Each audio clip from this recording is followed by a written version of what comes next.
Hi, welcome back to CBSE Board Economics. I'm Saddam Sen. I welcome you all. This year, more emphasis is given on multiple choice questions, more emphasis given on true and false, more emphasis is given on short answer questions, more emphasis is given on single sentence, true or false. These are included in national income or domestic income, such type of questions. The students would have a complete understanding of economics, holistic knowledge, will really do well in these exams. The biggest advantage of this MCQs is you get full marks, full credit. You won't get full marks in big answers, long answer questions, but in MCQs, true and false questions, you'll get full justice. And the biggest drawback or disadvantage of MCQs is the students who don't have a complete, comprehensive knowledge about the subject won't be able to do it. They can't do guessworking. They can't just guessing the answers.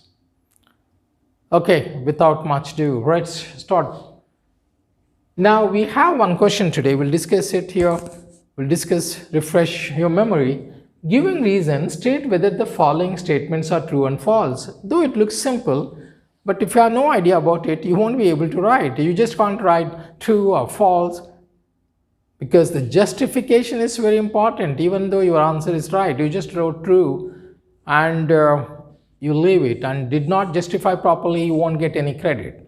So along with true and false, you have to justify your answer. Let's see whether the giving reasons, whether the following statements are true or false. The first one you have, let's see here, APS, average propensity to save, cannot be negative. That's a question we'll discuss in detail.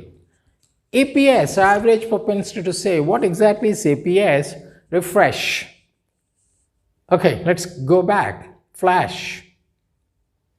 Refresh. In the memory lane. What is APS? Average propensity to save is the ratio of savings to consumption, S upon Y. Y is equal to C plus S. S is equal to Y minus C. Average propensity to save S upon Y. So now the question goes, APS cannot be negative. APS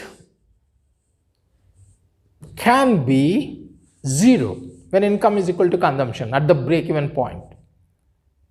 Before the break-even point, we recollect consumption is greater than income, hence your savings are negative. So obviously APS will be negative. So APS can be negative when consumption is greater than income before the break-even point when savings are negative. APS can be positive when consumption is less than income. So you have positive savings, APS will be positive. So keep in mind, APS can be 0, APS can be negative, APS can be positive.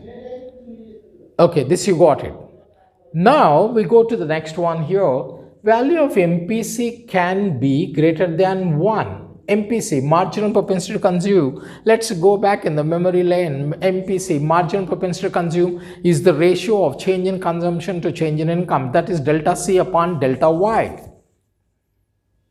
So the value of MPC ranges between 0 to 1. It can never be more than 1. It can never be greater than 1. It ranges between 0 to 1. It can't be greater than 1. Now the question here, value of MPC can be greater than 1. How can your delta C will be greater than delta Y? So to understand it, suppose your income has gone up from 100 to 200. That means delta Y is 100. How can delta C will be 120? So the value of MPC can be greater than 1. It's a false statement because the value of MPC always ranges between 0 to 1. It cannot be greater than 1, what you are supposed to write, because the delta C can never be greater than delta Y. The change in consumption can never be greater than change in income. Okay, let's go to the next one. APC can be greater than 1. What is average propensity to consume? It is the ratio of consumption at any given level of income. APC is C upon Y. Anything can happen in case of APC, average propensity to consume. When consumption is greater than income, the value of APC will be greater than 1. The value of APC will be greater than. See, at the zero level of income, there has to be some consumption. We discussed it. Remember, that's called autonomous consumption. Suppose imagine autonomous consumption is 20, income is 0. 20 upon 0, C upon Y is infinity. So the value of APC can be infinity. The value of APC can be greater than 1 when consumption is greater than income. Third thing, you remember, we recollect, at the break-even point when income is equal to consumption, the value of APC can be 1, mind it. After that break-even point, the consumption will be less than income, so the value of APC will be less than 1. So what do we conclude from this? The value of APC can never be 0 because consumption can never be 0. The value of APC can never be negative because consumption can never be negative.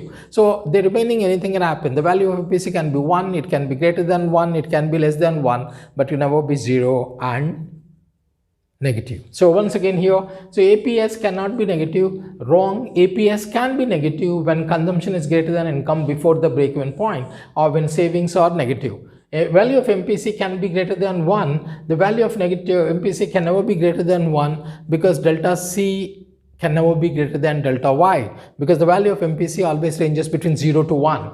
APC can be greater than 1. Yes, APC can be greater than 1 before the break-even point when consumption is greater than income. The value of APC can be 1, can be greater than 1, can be less than 1, can be infinity, but it can never be 0 or negative. That's all we have time for today. Keep smiling till we meet in the next video. Goodbye.